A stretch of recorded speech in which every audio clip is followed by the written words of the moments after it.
Apply softener to the back edge of the nail first. Wait 2 minutes and push with the bar. Push up dead skin attached to the nail surface.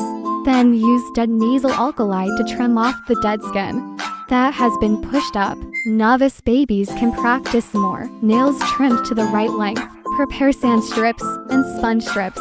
Then we build the shape we want. What I made here is a square circle. Grind the nail surface again to remove grease. The corners should also be carved in place. Also note that it is grinding the nails, not the neck.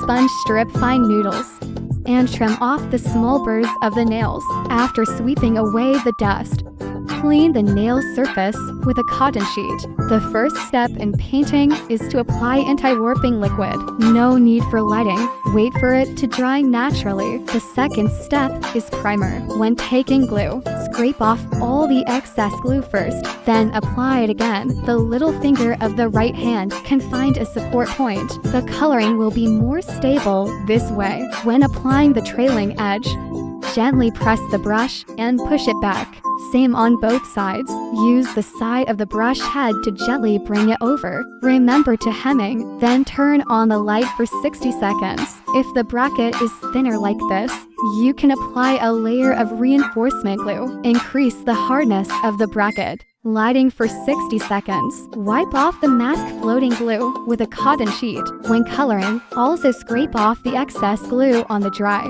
Just leave a little glue bead. Don't shop a lot at once. Easy to pour. The coloring method is the same as applying primer. Apply small amounts and multiple times. Note that the color will easily fall off when applied to the meat. Be sure to practice well. Lighting for 60 seconds. Then apply the color a second time. After the second application, the color will become even and full. Lighting for 60 seconds.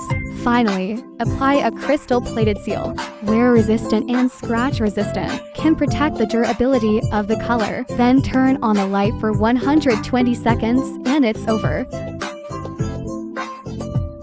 I hope this video is helpful for you who are just getting started.